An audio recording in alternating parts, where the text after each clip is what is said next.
moving around well. So obviously, we don't have the final answer on it yet, but I worry about the toe. Yeah, I'm much more worried about the toe than I am about the concussion. He cannot, if you cannot push off, you're not the same quarterback.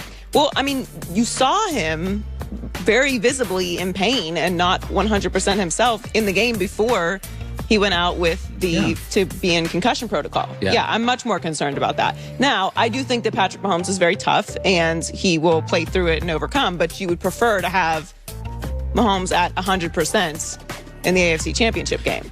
The good news, it's going to be really cold, so maybe it'll be like icing it the entire game. If it's like 25 degrees and cold, wouldn't it be better? There's just certain things that you can't really just pop a Toradol shot in and push through. Yeah. Like, they're just going to be painful the entire day. Like, a toe is one of them. Yeah. Your feet, any problems with your feet, like how Drew Brees, according to his wife, played through a torn fascia in his foot, plantar fascia in his foot. I have no idea. Like, how do you press off? How do you cut? How do you do anything?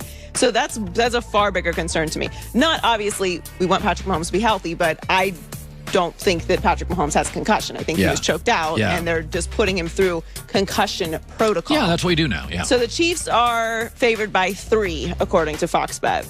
I did tell you something. I'm not going to tell you who I'm going to pick, but Buffalo has every right to believe, based on some real clear data, they're going to win this football game. Are you risking any dollars this weekend? Oh, I'm betting games, yeah. Yeah? Gonna bet some doll hairs? Yeah, I'm betting a few, yeah. So the Jaguars have the first overall pick in the draft, and everyone expects them to use it on Trevor Lawrence, of course. But new GM Trent Baalke pushed back at the idea that the team's decision will be an easy one. I'd certainly put you in the driver's seat, but there are no easy decisions in the National Football League. Anytime you have the first pick in the draft and you're making a decision that's this impactful to the organization, there's challenges with that. So it's an extremely important decision, and I'm looking forward to going through the process with coach and ownership to make that decision. But for the record, what I'm going to say is really obvious, but the Jags will not only get the best player potentially in the draft, they'll get the best player in round 2, the best player in round 3, and the number. So when you have the number 1 pick, you really should get 3 high-end starters and a 4th guy who plays. Sure. You're getting the best. Listen, when you're drafting 28, you're getting the top pick of every round. So if you go look at the Colts last year. So the Colts did not have a first-round pick, but they had 2 great second-round picks up high. Who did they get? Jonathan Taylor, the best college running back, and Michael Pittman, a top 5 wide receiver. Both are stars.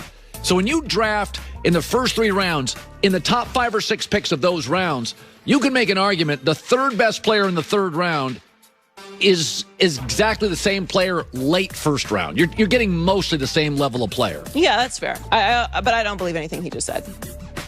Yeah, no, of course not. What are you talking about? Just nonsense. It sounds nice, but we all know whoever has the top pick in the draft is taking Trevor Lawrence. Of course, if you want to stay there in that organization, that's going to be what you're going to go for. Now, look, I do think that even if you're very obviously taking Trevor Lawrence, I think that you do still do a lot of research on him because you do have those other picks. So you want to be prudent in putting pieces around him that elevates what he does best. Now, he does do a lot of things well, but, you're going to watch tape more closely, watch the tape where he struggled a little bit and see what kind of players you're going to want to draft and what his personality is. Like, yes, you're still doing research on him, but Trevor Lawrence is going to be the number 1 overall pick in the draft. I think you can count on that. So with the 2nd pick in the draft, the Jets have a big decision on what they want to do at the quarterback position. Now, this is an actual conversation. So at the press conference yesterday, the new head coach, Robert Saleh, gave a lot of praise to Sam Darnold, but he stopped short of saying he will be the team's starter next season. Oh, interesting. To give you that answer right now would not be fair. What I can tell you about with regards to Sam is that he's got an unbelievable arm talent. There's a reason why he was the number 3 pick in the draft. He's fearless in the pocket. He's got a natural throwing motion. He's mobile. He's extremely intelligent, and he's tough as nails. His reputation in the locker room is unquestioned, and then you can see all those qualities on tape and around the building and the way people speak about him. You know, I'll say this. I have been pleasantly surprised with the New York media. So the New York media, obviously very talented people work in New York, but it would be really easy to just say flush Darnold out. But now I don't listen to everybody in the New York media, but of the people I respect in the New York media, considering that Darnold regressed badly, I have been shocked this week how many people in the New York media have said, no, I'd keep Darnold for one more year. I've been, listen, if you put, because I think everybody kind of liked Darnold after year two. Remember, before this year, he really played well. But the New York media could have easily just said, hey, just get rid of him.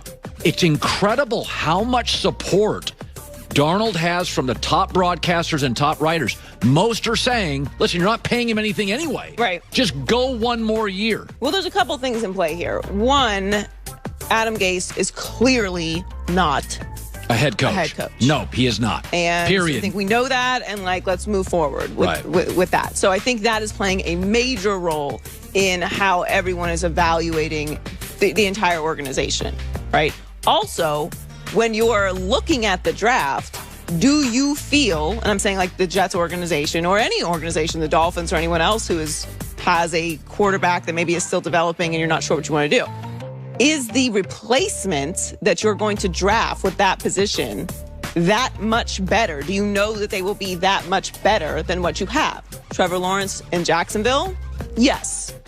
He's better than Gardner Minshew or whatever else they have down there at quarterback.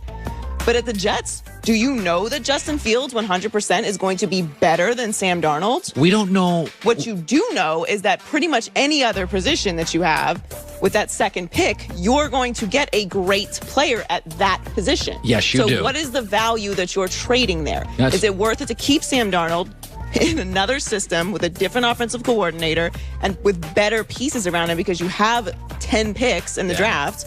Or do you go with Justin Fields? You'd have to trust that Justin Fields is going to be that much better. Listen, if your second pick is Penei Sewell, then you have a left tackle for 10 years. You could use Becton, the left tackle last year, to your right tackle.